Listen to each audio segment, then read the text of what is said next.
దేవుని స్తోత్రములు. SRK channel వీక్షకులందరికీ నా హృదయపూర్వక వందనం చెల్లిస్తున్నాను.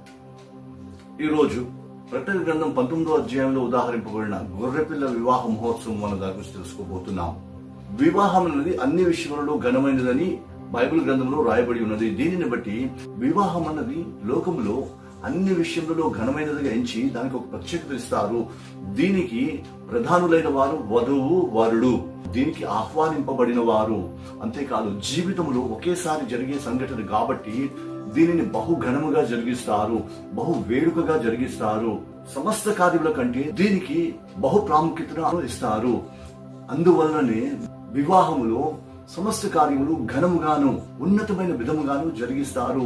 జీవితంలో ఒక్కసారి జరిగే ఈ వివాహం కొరకు బహు విలువైన వస్త్రములను కొంటారు. దాని కొరకే బహు ధనమును వెచ్చిస్తారు, బహు విధముల వ్యయప్రయాసలు చేపడతారు. ఇదంతయు కేవలము వధువు వరుడు ఐక్యపరచుటకు మాత్రమే. ఇప్పుడు అదే వివాహం అనేది ఇక్కడ బైబిల్ గ్రంథములో ఉదాహరింపబడినది. గమనించండి, లోకములో వివాహమునికి ఇంత ప్రాధాన్యత ఉంటే ఇప్పుడు దేవుడు జరిగించే వివాహమునికి మరింత ప్రాధాన్యత ఉంటుంది. ఇది కూడా ఒకసారి జరిగే ప్రక్రియ. దీనిని బట్టి లోకములో ఇంత ఘనంగాను ఇంత వేడుకగా జరిగించబడుచున్న ఈ వివాహములతో పోల్చినట్లయితే దేవుడు దీనికి మరింత ప్రాధాన్యత ఇస్తాడు. దేవుడు దీనిని మరింత ఘనంగా జరిగిస్తాడు. ఇందులో వధువు గాని వరుడు గాని ఎంత ప్రాధాన్యత కలిగిన వ్యక్తులై ఉంటారు. ఆ వివాహంలో పాల్గొనే వారు ఎంత ధన్యులు, దీనికి ఆహ్వానింపబడిన వారు ఎంత ఘనులు లేక ఎంత ప్రత్యేకత కలిగిన వారై ఉంటారు. అది జరిగే సమయము దానికి ఎంత ప్రాధాన్యత ఉంటుంది. మరి ముఖ్యంగా వాటి కొరకు ఏర్పరచబడిన స్థలము, అదే సమయంలో ఆ వివాహం కొరకు దేవుడు ఉపయోగించే వస్త్రములు, ఈ విషయములన్నీ మనము ఈరోజు తెలుసుకోబోతున్నాం. ఎందుకంటే ఇది దేవుడు ఏర్పాటు చేసిన వివాహము. ఇప్పుడు ప్రకటన గ్రంథం 19వ అధ్యాయం 6 నుంచి 8 వచనముల వరకు దీని నుంచి వ్రాయబడి ఉన్నది. అప్పుడు గొప్ప జనసమూహపు శబ్దమును, విస్తారమైన జలముల శబ్దమును, బలమైన ఉరుముల శబ్దమును కూడిన స్వరము, సర్వాధికారియు ప్రభువునకు మన దేవుడు ఏలుచున్నాడు, ఆయనను స్తుతించుడి. గొర్రెపిల్ల వివాహ మహోత్సవ సమయం వచ్చినది, తన భార్య తన్ను తాను సిద్ధపరుచుకుని ఉన్నది గనుక మనం సంతోషపడి ఉత్సహించి ఆయనను మహిమపరచదము అని చెప్పగా వింటిని. మరియు ఆమె ధరించుకున్నటకు ప్రకాశమానములను నిర్మలములనైన సన్నపు నారబట్టలు ఆమెకి ఇయ్యబడిను, అవి పరిశుద్ధుల నీతి క్రియలు. సో ఇక్కడ ఇది గొర్రెపిల్ల వివాహ మహోత్సవ సమయము అని చెప్పబడి ఉంది. దీనిని బట్టి గొర్రెపిల్ల యొక్క వివాహం ఇక్కడ జరుగుతున్నది. ఈ వివాహ మహోత్సవం గురించి ఆలోచించే ముందు ఒకసారి యూదుల యొక్క ఆచారం గురించి మనం తెలుసుకోవాలి. కారణం ఏమిటంటే ఇది క్రీస్తు శకం 70 నుంచి 100వ సంవత్సరం మధ్యలో రాయబడి ఉన్నది. దీనిని బట్టి ఇది యూదుల మతాచారము ప్రకారము వివరింపబడిన విషయము. కావున దీనిని ఆ మతాచార ప్రకారము ఆలోచించగలిగినట్లయితేనే మనం అర్థం చేసుకోగలము. యూదుల మతాచారం ప్రకారము వివాహం అన్నది 3 విషయములు కలిగి ఉంటుంది. మొట్టమొదటిగా ప్రదానము చేయబడుతుంది. ప్రదానము అన్నది వివాహములో ప్రథమమైన విషయము. రెండవదిగా వధువును కొనిపోవుట, అంటే వివాహం చేసుకోబోయే వరుడు వధువును ఆమె ఇంటి నుంచి తీసుకొని తన ఇంటికి తీసుకుని పోతాడు. అనంతరము తన తండ్రి ఇంట వివాహం అనేది జరగబోతుంది. అంటే పెళ్లి కుమారుని తండ్రి ఇంట వివాహం జరుగుతుంది. ఇది యూదుల మతాచారము. దీనిని బట్టి ఇక్కడ వివాహం అన్నది తండ్రి ఇంట జరగబోతుంది. మొట్టమొదటిగా ఈ వివాహంలో ప్రధానులైన వరుడు వధువు అన్న దాని గురించి మనం తెలుసుకోవాలి. వరుడు ఎవరు అంటే ఇక్కడ రాయబడిన దాన్ని బట్టి గొర్రెపిల్ల. ఎవరు ఈ గొర్రెపిల్ల అని మనం ఆలోచించినట్లయితే ప్రకటన గ్రంథం 5వ అధ్యాయం 6వ వచనంలో ఈ గొర్రెపిల్లని గురించి వివరిస్తున్నాడు. మరియు సింహాసనమునకును ఆ 4 జీవులకును పెద్దలకును మధ్యన వధింపబడినట్లుండిన గొర్రెపిల్ల నిలిచి ఉన్నట్టు చూచితిని. ఆయన వచ్చి సింహాసనమునందు ఆసీనుడై ఉన్న వానికి కుడి చేతుల నుండి ఆ గ్రంథం తీసుకొనెను. ఇక్కడ వధింపబడిన గొర్రెపిల్ల గురించి వ్రాయబడి ఉంది. దేవుని సన్నిధిలో 7 ముద్రలు విప్పుటకు ఎవరు యోగ్యులు అని చూసినప్పుడు ఎవ్వరు ముందుకు రాలేదు. కానీ వధింపబడినట్లు ఒక గొర్రెపిల్ల అక్కడ వచ్చి ఆ 7 ముద్రలను విప్పినట్లు మనకు కనిపిస్తుంది. ఎవరి గొర్రెపిల్ల వధింపబడుట ఏంటి అని మనం ఆలోచించినట్లయితే యోహాను సువార్త 1వ అధ్యాయం 29లో ఇక్కడ యోహాను యేసుక్రీస్తు తన యొద్దకు వచ్చి చూచి అంటాడు, ఇదిగో లోక పాపములను మోసుకొని పోవు దేవుని గొర్రెపిల్ల అని వివరించాడు. యేసుక్రీస్తు గొర్రెపిల్ల అయి ఉండగా ఇక్కడ చెప్పిన దానిని బట్టి అది వధింపబడిన గొర్రె పిల్లగా విప్పబడింది. దేని కొరకు వధింపబడింది, ఎప్పుడు వధింపబడింది అని ఒకసారి మనం చూసినట్లయితే 1 పేతురు పత్రిక 1వ అధ్యాయం 19వ వచనంలో అంటాడు, అమూల్యమైన రక్తము చేత అనగా నిర్దోషమును నిష్కలంకమును అయిన గొర్రె పిల్ల వంటి క్రీస్తు రక్తము చేత మీరు విమోచింపబడ్డారు అని చెప్పబడింది. ఇప్పుడు ఈ 3 విషయములను బట్టి మనం ఆలోచించినట్లయితే యేసుక్రీస్తు గొర్రె పిల్లగా లోకంలోకి వచ్చిన సమస్త జనుల నిమిత్తము సిలువ వేయబడిన వాడే రక్తం చిందించి తన ప్రాణమును సమర్పించాడు. ఈ విధంగా సమర్పించిన యేసే అక్కడ 7 ముద్రల విప్పుటకు ముందుకు వచ్చినట్లు మనకి కనిపిస్తుంది. దీనిని బట్టి ఈ యేసుక్రీస్తే అక్కడ వివాహములో వరుడుగా ఉండబోతున్నాడు. అయితే ఎవరి వధువు అని మనం చూసినట్లయితే యేసు సిలువలో రక్తం కార్చగా ఆ కార్చబడిన రక్తంలో కరగబడిన జనులైన వారు, విమోచింపబడిన వారి తనకు ఒక సొత్తుగా ఏర్పరచబడ్డారు. ప్రకటన గ్రంథం 5వ అధ్యాయం 10వ వచనంలో రాయబడి ఉన్నది, నీవు ఆ గ్రంథమును తీసుకుని దాని ముద్రలు విప్పుటకు యోగ్యుడవు. నీవు వధింపబడిన వాడవై నీ రక్తమిచ్చి ప్రతి వంశములోను ఆయా భాషలు మాట్లాడు వారిలోను ప్రతి ప్రజలోను ప్రతి జనములోను దేవుని కొరకు మనుషులను కొని మా దేవునికి వారిని ఒక రాజ్యముగాను యాజకులను గాను చేసేటివి కనుక వారు భూలోకమును ఏలుదురు. దీనిని బట్టి ఆయన శిలువలో కార్చిన రక్తము ద్వారా సర్వ మానవాళికి రక్షణ భాగ్యం అనుగ్రహించి ఆ విధంగా రక్షింపబడిన వారిని అందరినీ దేవునికి ఒక రాజ్యంగా చేసి దేవుని సొత్తుగా కొని ఉన్నాడు. వీరిని ప్రకటన గ్రంథం 7వ అధ్యాయం 13-14 వచనంలో మనం చూడగలము. పెద్దలలో ఒకడు తెల్లని వస్త్రం ధరించుకుని ఉన్న వీరెవరు, ఎక్కడి నుండి వచ్చిరని నన్ను అడిగాను. అందుకు నేను, అయ్యా నీకే తెలియను అనగా అతడు ఇలాగ నాతో చెప్పాను, వీరు మహాశ్రమల నుండి వచ్చిన వారు గొర్రెపిల్ల రక్తంలో తమ వస్త్రాలను ముదుక్కుని వాటిని తెలుపు చేసుకుని. సో ఈ విధంగా కడుగబడి కొనబడిన ఈ జనాంగమే క్రీస్తు యొక్క సంఘము. ఈ సంఘమే అక్కడ కనబడబోయే వధువు. దీనిని బట్టి వరుడు క్రీస్తు అయి ఉండగా వధువు సంఘము. ఇప్పుడు వీరిరుల మధ్య వివాహం జరగబోతున్నది. ఈ వివాహములకు ముందు మనం చూసుకున్న దాన్ని బట్టి ఈ వధువు వరుడికి ప్రదానము చేయబడాలి. ప్రదానము చేయబడిన నాటి నుంచి వధువు వరుడి యొక్క సొత్తు. దీనిని బట్టి నాటి నుంచి వధువు వరుడికి ఇష్టమైన రీతిలో జీవించాలి, వరుని కొరకు యోచించాలి. వరుని ఉద్దేశంలో లేక వరుని యొక్క దృష్టిని ఆకర్షించే స్థితిలో వధువు జీవిస్తూ తన పరిణయం వరకు ఎదురు చూడాలి. అప్పటి వరకు తన పవిత్రతను కాపాడుకోవాలి, తన పరిశుద్ధతను కాపాడుకోవాలి. అప్పుడే వివాహం అన్నది జరగబోతుంది. అందుకే సంఘమును గురించి మాట్లాడుతూ పౌలు అంటాడు 2 కొరింథీ పత్రిక 11వ అధ్యాయం 2వ వచనములో, దేవాశక్తితో మీ ఎడల ఆసక్తి కలిగి ఉన్నాను. ఎందుకనగా పవిత్రురాలైన కన్యకనుగా ఒక్కడే పురుషుడికి అనగా క్రీస్తుకు సమర్పింపబలనని మిమ్మును ప్రదానము చేసి తిని, గాని సర్పము తన కుయుక్తి చేత హవ్వను మోసపరిచినట్లు ఎట్లైనను మీ మనసులను చెరపబడి క్రీస్తునందున్న సరళత నుండి తొలగిపోదురేమో అని మిమ్మును గురించి నేను భయపడుచున్నాను అని ఇక్కడ పౌలు చెప్తున్నాడు. అంటే సంఘము ఇప్పుడు క్రీస్తులకు ప్రదానము చేయబడినది. ప్రదానం చేయబడిన ఈ సంఘము క్రీస్తు కొరకు తన జీవితమును సమర్పించి క్రీస్తు దృష్టిని ఆకర్షించే స్థితిలో ఎదగాలి. కావున పౌలు అంటున్నారు, ఈ సంఘము తన సరళత నుంచి ఒకవేళ తప్పిపోతుందేమో, ఈ సరళత తప్పిపోయిన దానిని బట్టి క్రీస్తు యొక్క దృష్టిని పోగొట్టుకుని లేక క్రీస్తు యొక్క ప్రేమను పోగొట్టుకుని ప్రదానం చేయమని ప్రధానమునకు భంగము కలుగుతుందేమో అని సంఘమును గురించి భారం కలిగిన వాడే పౌలు చెప్తున్నాడు. సర్పము హవ్వను మోసగించినట్లు సాతాను మిమ్మును కూడా మోసగిస్తాడేమో. దీనిని బట్టి క్రీస్తునందు మీ సరళత నుంచి మీరు తప్పిపోతారేమో, అంటే వరునికి తగిన స్థితి నుంచి మీరు తప్పిపోతారేమో అని సంఘమును గురించి ఇక్కడ పౌలు చెప్తున్నాడు. అంటే ప్రధానము చేయబడిన సంఘము క్రీస్తు హృదయమును అనుసరించి క్రీస్తు ఇష్టానుసారంగా జీవించవలసినదై ఉన్నది. అందుకే సంఘము తన పవిత్రతను కాపాడుకోవాలి అని ఇక్కడ పౌలు చెప్తున్నాడు.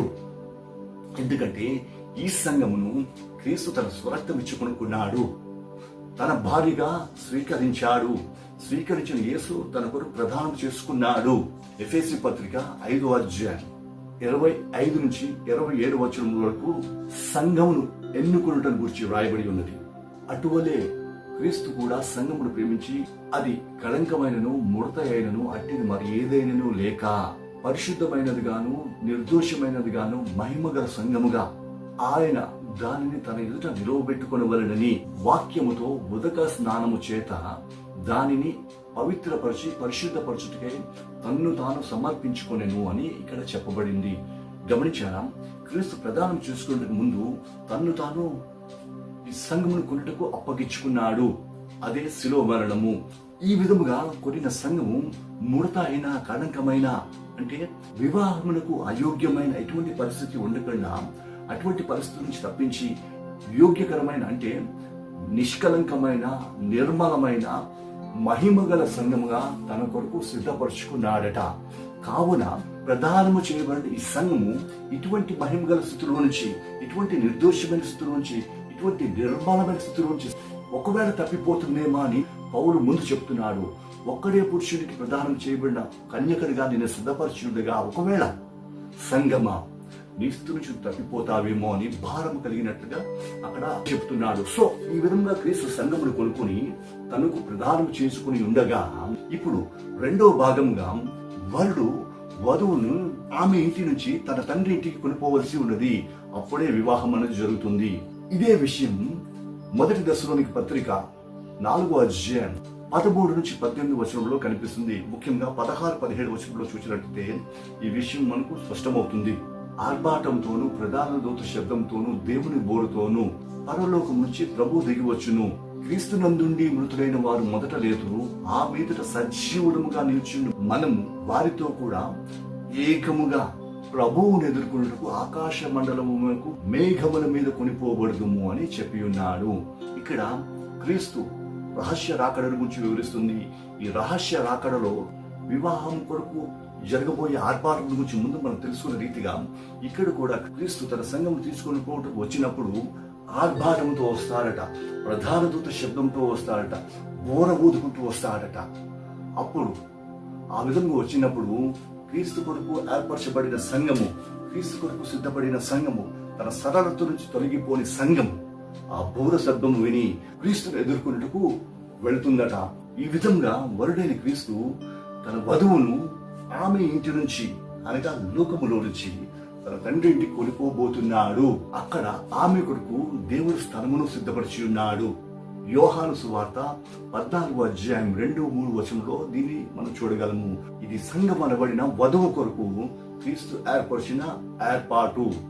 ఈ విధంగా సంఘమును లోకములోంచి క్రీస్తు యొక్క రాజ్యంలోనికి కొనిపోబోతున్నాడు.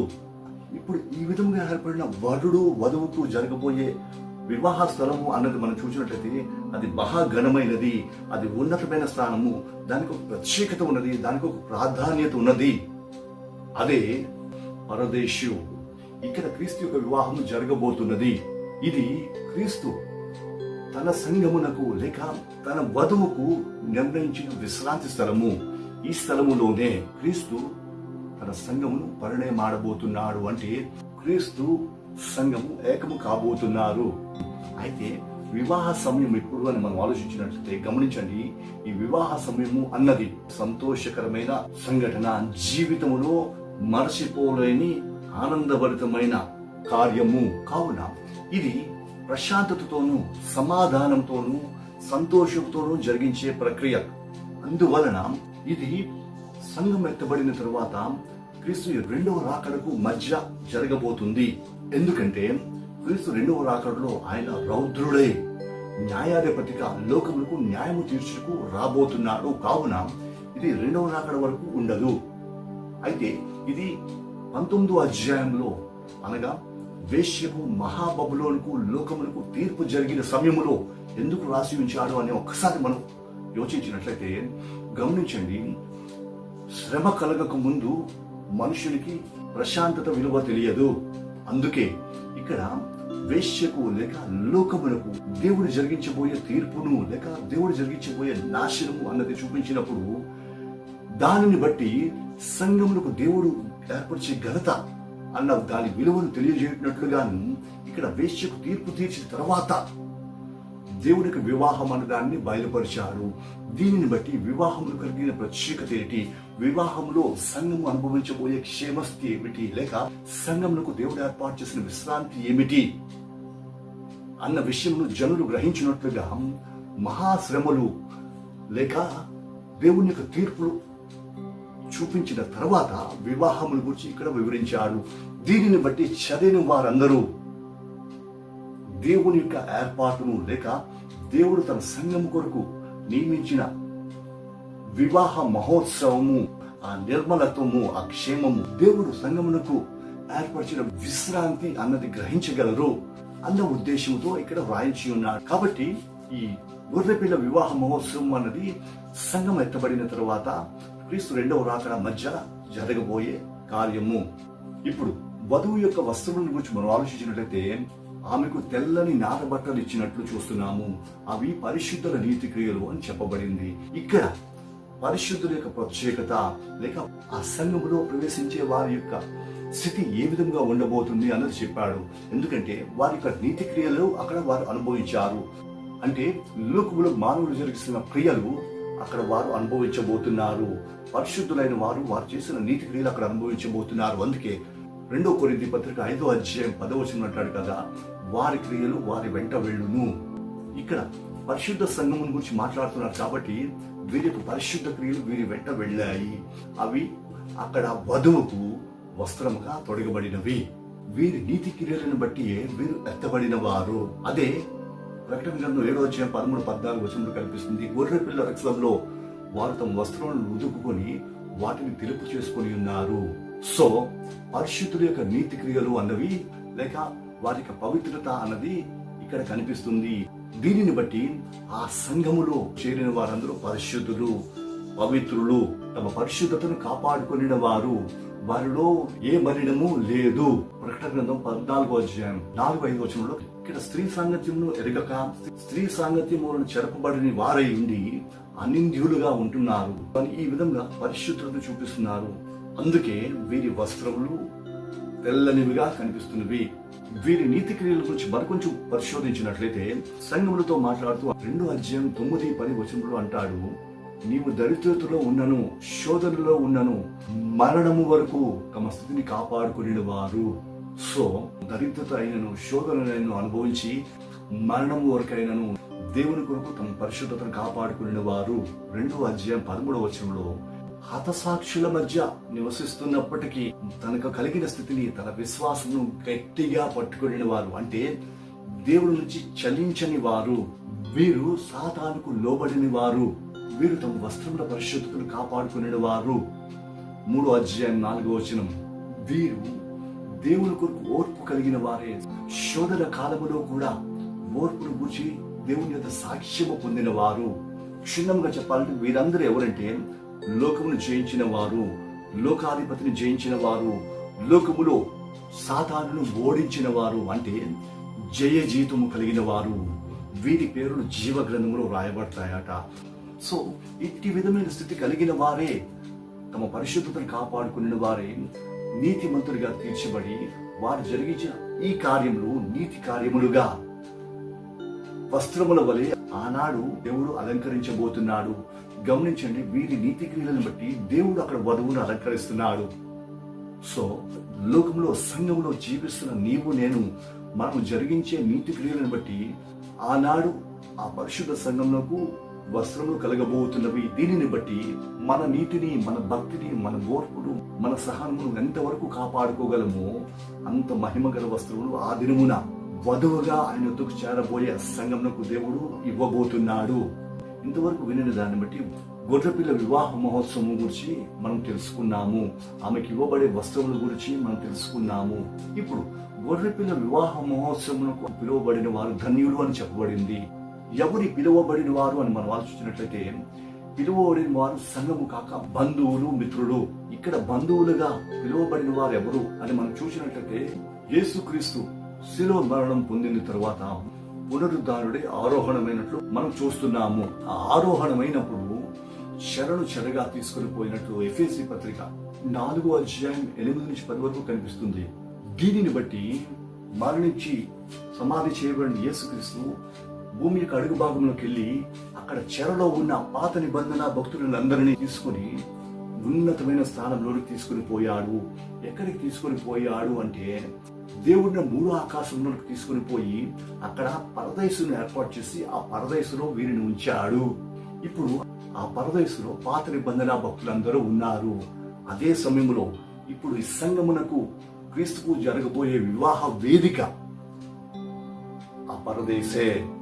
కావున ఈ పరదేశంలో జరగబోతున్న ఈ వివాహమునకు అతిథులుగా లేక పిలువబడిన వారు ఈ పరదేశంలో ఇప్పటి వరకు జీవిస్తున్న పాత నిబంధన భక్తులు, వీరే ఈ వివాహమునకు పిలువబడిన వారు. దీనిని బట్టి మనం తెలుసుకోవాల్సిన విషయం ఏమిటంటే, ఈ గొర్రెపిల్ల వివాహ మహోత్సవం అన్నది క్రీస్తుకు సంఘమునకు మధ్య జరగబోయేది. దీని కొరకే దేవుడు సంఘమును ఏర్పాటు చేసుకుని ఆ సంఘమును తన కొరకు ప్రదానం చేసుకుని వాడై తన తండ్రి ఇంటికి వెళ్ళిపోయి తన కొరకు ప్రదానం చేసుకుని లోకంలో విడిచిన సంఘమును తీసుకుని పోవటకు ఒక దినమున క్రీస్తు రాబోతున్నాడు.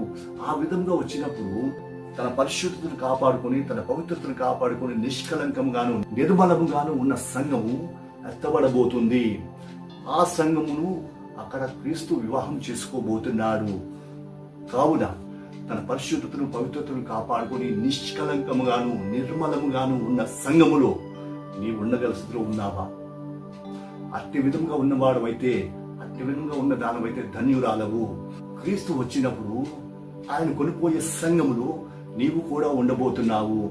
క్రీస్తును పరిణయమాడి ఆయన నీ కొరకు సిద్ధపరిచిన స్థానములో నువ్వు చేరబోతున్నావు. అట్టి విధమైన స్థితి గల వారు ధన్యులు. ఎందుకంటే వీరు దేవుని యొక్క జీవవృక్ష ఫలాలు తినబోతున్నారు, జీవ జలములను త్రాగబోతున్నారు, మరుగైన మన్నా తినబోతున్నారు. క్రీస్తుతో కూడా సింహాసనాసీనులై జనములను ఏలబోతున్నారు. కావున వాక్యం వినిచిన ప్రియ సహోదరుల సహోదరి, ఇట్టి విధమైన స్థితిని అనుభవించగల స్థాయిలో నీవు ఉన్నావా? అట్టి విధమైన స్థితిని మనమందరము కలిగి ఉండాలని కోరుతూ ప్రభు పక్షంగా ఈ నా మాటలు ముగిస్తున్నాను. దేవుడి వాక్యం అందరి వినికిడిలో ఫలింపచేయగాక. ఆమేన్. ప్రార్థన చేసుకుందాం. స్తోత్రం తండ్రి, వందనములు. ఇంతవరకు గొర్రెపిల్ల వివాహ మహోత్సవం గురించిన విషయములను గురించి మాకు బయలుపరిచి ఆ వివాహ మహోత్సవంలో నీ సంఘం అనుభవించబోయే సంతోషము, క్షేమము, ఘనత, మహిమను గురించిన విషయములు మాకు బయలుపరిచినందుకు వందనములు. మా పరిశుద్ధతను మా పవిత్రతను కాపాడుకొని ఎత్తబడి ఆ వధువు సంఘంలో మేము చేరినట్లు మమ్మల్ని భద్రపరచండి, మహిమను పొందండి. యేసు నామమున అడుగుచున్నాం తండ్రి. ఆమేన్.